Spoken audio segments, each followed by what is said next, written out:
All right, I am going to try something different this time. I am going to do a PowerPoint rather than record myself.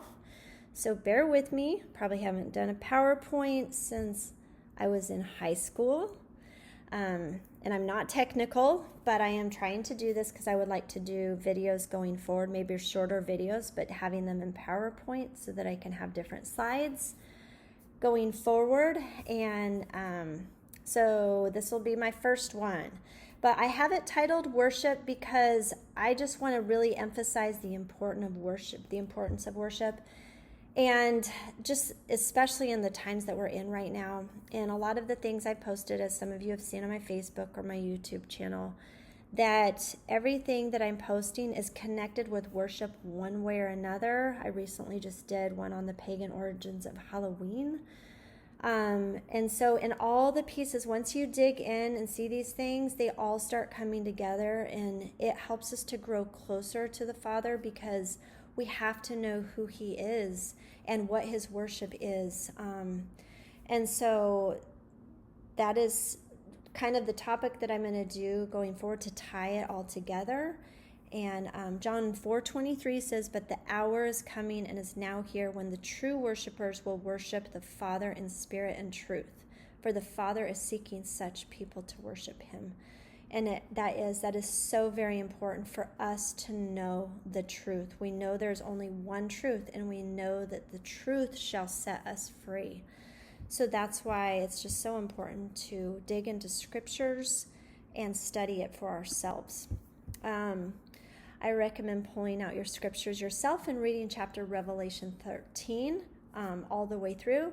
You're going to see that it's all about worship. It's talking about the end and the mark of the beast. And there's so many teachings and different ideas about the mark of the beast out there. I mean, especially now, there's so many people.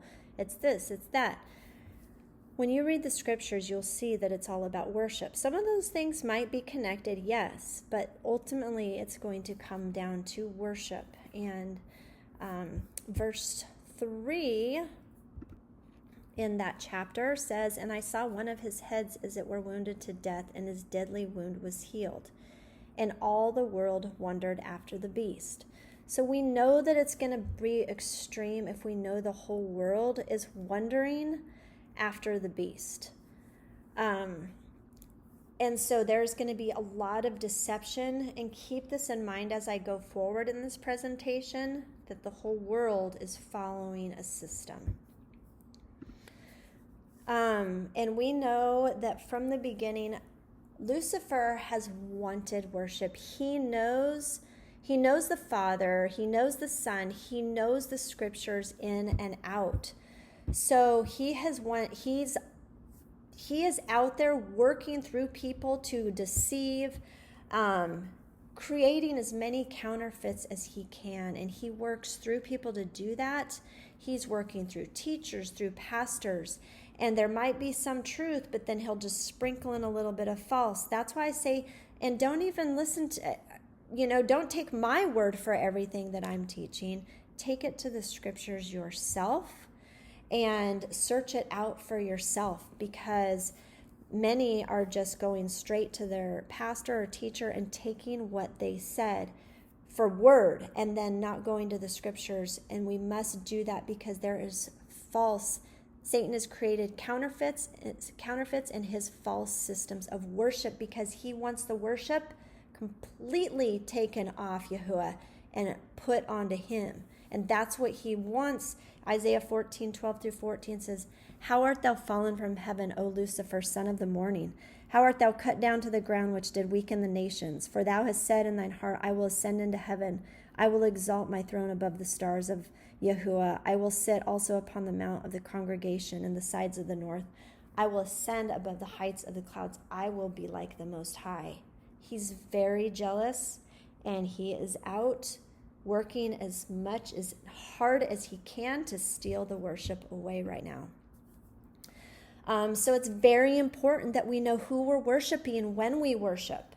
It all comes together, and it is very important. In Revelation 14:7 says, "Worship him who made the heaven, the earth, and the sea, and the springs of water." So we must know our Creator.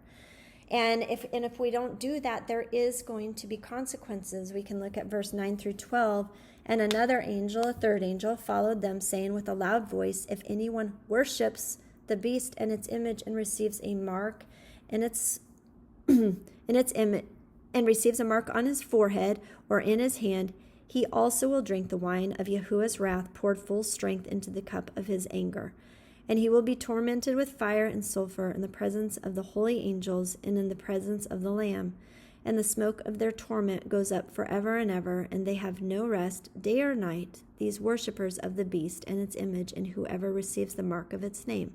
Here's a call for the endurance of the saints. Here are they that keep the commandments of Yahuwah and have their faith in Yahusha. So it's very important to know who and when, and we're going to be getting into it, and when, getting down to the month and the day and the year and holy days or holidays. I'm not going to get into those in this one. I just did one on Halloween, like I said. I will be talking more on the pagan holidays going forward, Christmas and Easter. Yes, I celebrated those for years. I thought they were tied to, Yahusha, but as I dug in and found out they were pagan, they are Satan's holidays. They are his holy days that he has created to put worship on him and take him off the biblical holy days. So this is very important. So we're going to go over the Creator's calendar pretty briefly today. I'm going to be doing other presentations where there's topics within this where I'll dig into it. But the Creator's calendar is so very important. And we know that Yahusha followed the Creator's calendar. And remember that Yahuwah, our Father, does not change. There are many different calendars. He would not, why would he change the calendar? Malachi 3:6 says, for I am Yahuwah, I change not. And we have to remember in Daniel 7:25, it says that Satan will think to change times and laws. So in the Strong's Concordance, times, which is H2165, means appointed time. So there are so many different calendars, and there's been so many changes over the years. And so that should cause us to really dig in to find out what we're doing, why we're doing it. So then we really want to look into this. All right, so this screen here, there's a few verses here. This is only very few. If you just read the bold, I'm giving this as an example of where I was at just recently, just a few months ago when I was reading. And as I was reading, I was noticing these things that I have in bold, because a few years ago when I started studying the biblical feasts, I was really reading these because I wanted to know when the feast fell. It's just like, in Leviticus 23, it really talks about that, like Passover is the 14th day of the first month. And so then just, like I said, just a few months ago, I was talking, Brad and I were talking, and I said, look at all these scriptures in the Bible. Like it says in the second month on the 17th day of the month, in the 7th month on the 17th day of the month, in the 7th month on the 10th day of the month, and so on. And I said, doesn't it sound like, because when I was studying the biblical feast and trying to figure out the calendar, because there's so many different calendars, nothing was making sense. I would dig in, I would read things that friends were sending, and just none of those calendars were making sense to me. It just wasn't becoming clear. I was looking at the history and I'm like, it's not clear. But when I started just looking and reading the scriptures for myself, going, there's something here. And I said, doesn't it sound like every month must start? Each month, something must start the month, because, it says the 14th day, the 27th day, the first day. A month has got to start somewhere if it's the such and such day on the such and such month. So then my mind really started to go, and I really wanted to dig in and to find out then, what is this? And so, and we know that in order to understand, we need to know the calendar so that we know the times that we're in, so that we know the Sabbath, just like the fourth commandment says, remember the Sabbath day. It says remember, because our Father knew we would forget. The Sabbath day to keep it holy. 6 days shalt thou labor and do all thy work, but the seventh day is the Sabbath. And so we know that there is a reason why we need to know these things. And the calendar that we're on, all we do is look at a calendar, we look at the months, we look at the days. But let's say we were totally knocked out and we were put on an island by ourselves, no people, no internet, nothing to tell us anything. We have no clue what day it is. What do we have around us? We just have nature, right? And we have the firmament above us. What's in the firmament? We have the stars, the sun, and the moon. And when we look in Genesis 1 through 14, our Father even told us this. It says, and Yahuwah said, let there be lights in the firmament of heaven to divide the day from the night, and let them be for signs and for seasons and for days and for years. And let them be for lights in the firmament of heaven to give light upon the earth. And it was so. And Yahuwah made 2 great lights, the greater light to rule the day and the lesser light to rule the night. He made the stars also. So signs in the Hebrew Strong's H226 means flag, beacon, monument, evidence, miracle, mark, token. Seasons is moed in Hebrew, Strong's 4150, and that means appointed time, a fixed time, a festival. So there is a reason why we have these signs in the firmament above us to be able to show us these things. And so then as I was searching through this app that I have on my computer called eSword, it's really good. You can put a search in there. If you put in a word, it will give you all the scriptures where it falls, as well as the Strong's Concordance, so that you can pull up the meaning of the name. And when I was reading these scriptures, here's just 3 of the very few. For the new moon, this is where I then was like, it is the new moon that starts the month. It's very clear and it's very simple. You know, the Father does not want to be. He is not a God of confusion. He wants us to see these things clear. When we read the scriptures as a child, we will so much understand these things. So I'll read these. And it shall come to pass that from one new moon to another, and from one Sabbath to another, shall all flesh come to worship before me, saith Yahuwah. Isaiah 66:23. And when I went to the Seventh Day, our family went to the Seventh-day Adventist Church, they would focus on that Sabbath part of it, but would always ignore the new moon. And I would ask questions, but it just kind of got blown past, and nobody would focus on that. But something inside would tell me there is a reason why that's there. And there's even a verse in Colossians 2:16, I believe, and it talks about the new moon there and other, Sabbath keepers, which I'm finding Saturday is not the seventh-day Sabbath, but Saturday, seventh-day Sabbath keepers will focus just on the Sabbath part, but will ignore the new moon part. So now I'm seeing that that is a deception and blinders that Satan has put on people. Here's another one. The heavens declare the glory of Yahuwah, and the firmament showeth his handiwork. Psalm 19:1. And then blow up the trumpet in the new moon in the time appointed on our solemn feast day. Psalm 81:3. So when you pull up the Hebrew Strong's H2320, it is Kodesh. That is the new moon, which means a month. So we start each month with the new moon. So when you see these things and you then start to go back, you got to then look, okay, well, how did our calendar change? Where has it changed? Why is the whole world on this calendar right now? And so I just wanted to dig. And if we actually go back to 63 BC, that's when the Julian calendar was created. And it wasn't even on a 7-day weekly cycle then. There is no 7-day continuous weekly cycle in the Bible at all. It's not there. There was an 8-day week then, and they actually didn't have names. They were by letters. And then for centuries, so that was the Romans who followed that. Yahusha didn't follow that. He followed the Creator's calendar, which I'll show you pretty soon. But in 321 CE or AD, Emperor Constantine established the 7-day week in the Roman calendar and designated Sunday as the first day of the week. There was even a period of time there that Saturday was the first day of the week. So there's no way that Saturday is the 7th day of the week because there is no continuous cycle. It's been broken. The calendar's been broken in so many ways.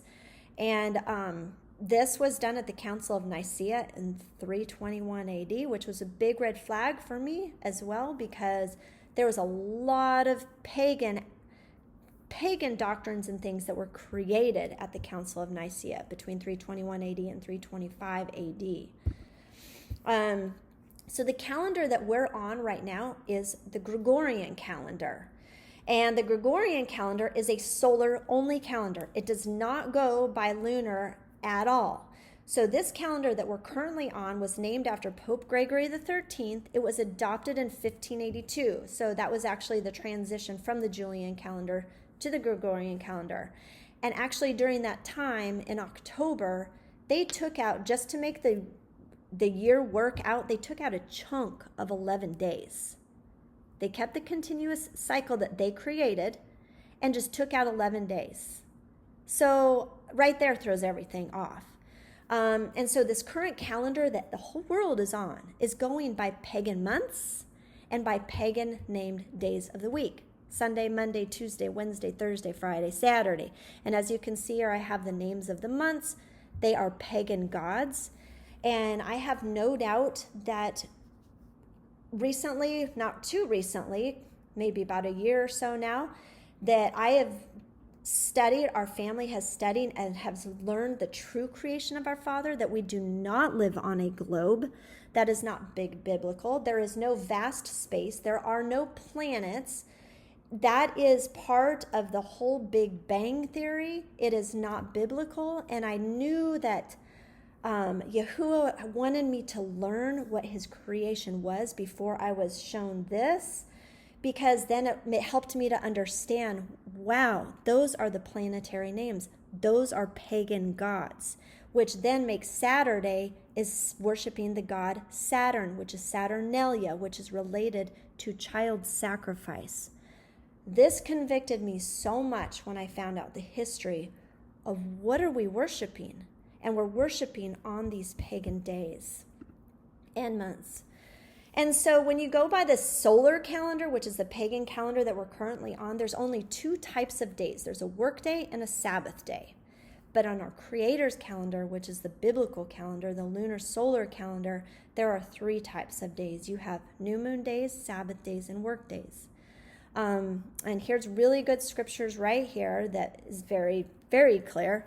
Thus saith Yahuwah, the gate of the inner court that looketh toward the east shall be shut the 6 working days, but on the Sabbath it shall be opened. So you got working days and Sabbath, and in the day of the new moon it shall be opened.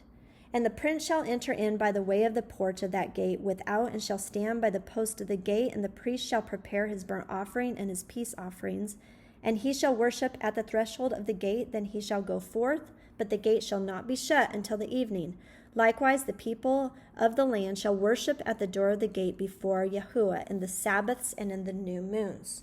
So there you see, it's very clear that we have new moon days, Sabbath days, and work days.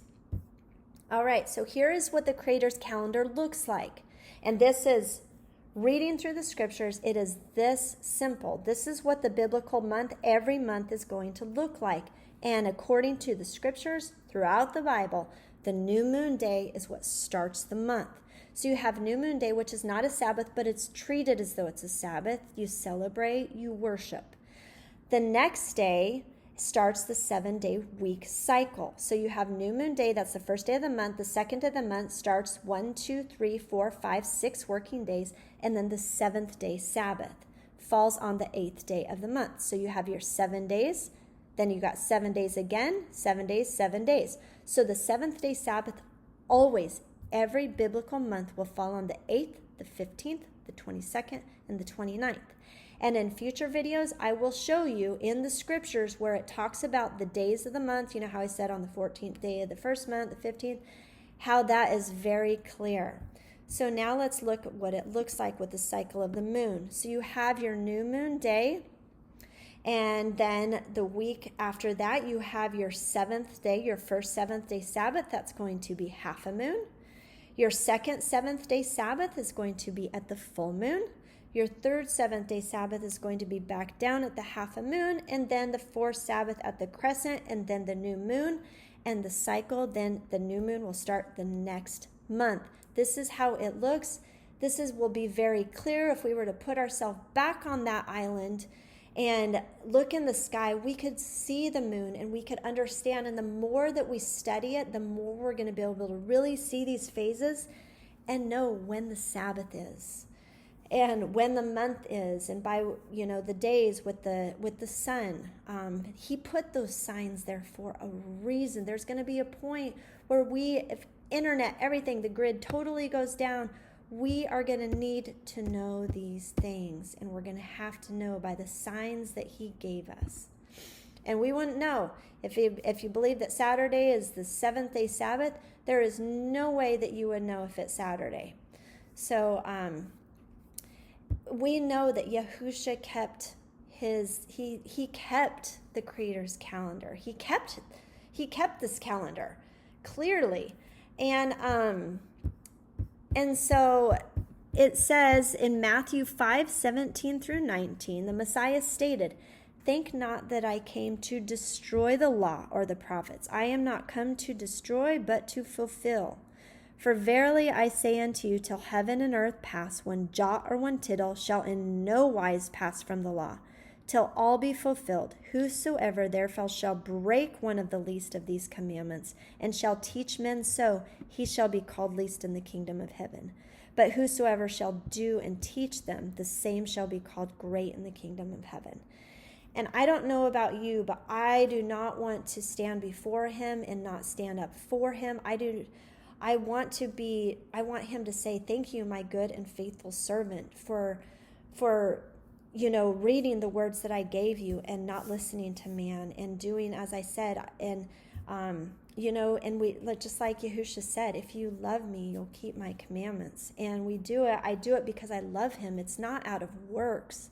It's not out of legalism. It's because I love him, and I know that he wants me to grow closer to him. And so by doing these things and knowing his worship, because we can't serve two gods, there's only one worship and for our Father, and we have to get rid, and we have to look, and we have to study so that we know where we are being deceived, where we are falsely worshiping and don't realize it.